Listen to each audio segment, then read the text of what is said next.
Risk reduction, also known as risk mitigation, involves implementing strategies and actions to minimize the impact or likelihood of identified risks. The goal is to manage risks to an acceptable level while achieving project or organizational objectives. This process is essential for maintaining operational efficiency, safeguarding assets, and ensuring long-term success. Below is a detailed overview of the methods, strategies, and tools used in risk reduction. Strategies for risk reduction. 1. Avoidance. Description: altering plans or processes to eliminate the risk entirely. Example: choosing not to pursue a high-risk project or entering a risky market. 2. Mitigation. Description: implementing measures to reduce the likelihood or impact of a risk. Example: enhancing cybersecurity protocols to mitigate the risk of data breaches. 3. Transference. Description: shifting the risk to a third party. Example: purchasing insurance to cover potential financial losses or outsourcing activities to a specialized vendor. 4. Acceptance. Description: acknowledging the risk and deciding to accept it without taking any specific action, often used when the cost of mitigation is higher than the potential impact. Example: accepting minor delays in a project timeline due to their minimal impact on overall project success. Methods for risk reduction. 1. Preventive measures. Implement controls and safeguards to prevent risk occurrence. Examples include implementing firewalls, regular maintenance schedules, and employee training programs. 2. Contingency planning. Develop and document action plans to respond to risks if they occur. Examples include disaster recovery plans, backup systems, and emergency response procedures. 3. Process improvement. Streamline processes and eliminate inefficiencies that contribute to risk. Techniques include Lean Six Sigma, Total Quality Management, TQM, and business process re-engineering. 4. Diversification.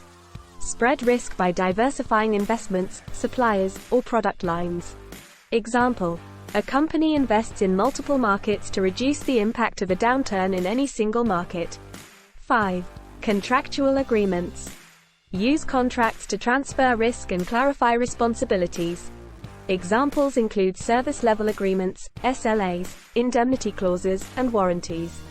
Tools for risk reduction. 1. Risk registers. Maintain a detailed record of identified risks, their analysis, mitigation measures, and monitoring plans. Continuously update and review the risk register to ensure it reflects current risks and mitigation efforts. 2. Risk matrices and heat maps.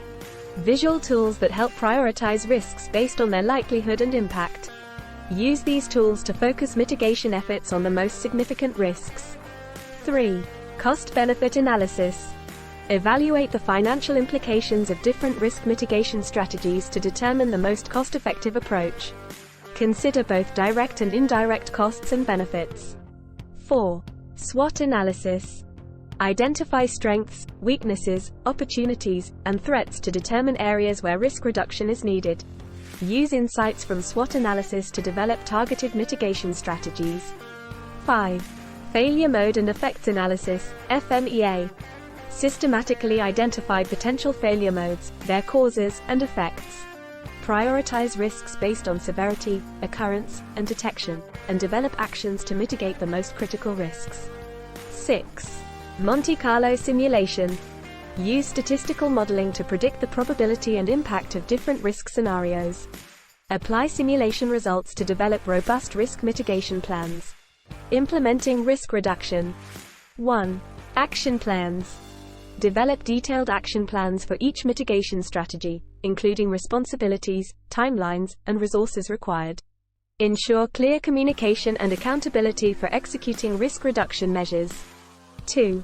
Regular monitoring and review. Continuously monitor risks and the effectiveness of mitigation measures. Schedule regular reviews to assess changes in risk levels and update mitigation strategies accordingly. 3. Training and awareness. Educate employees and stakeholders about risks and their roles in risk reduction. Conduct regular training sessions and awareness programs to reinforce a risk-conscious culture. 4.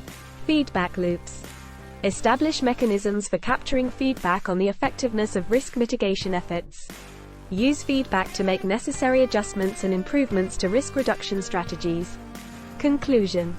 Risk reduction is a proactive and dynamic process that requires continuous effort and adaptation. By employing a combination of strategies, methods, and tools, organizations can effectively manage risks and minimize their impact on operations and objectives.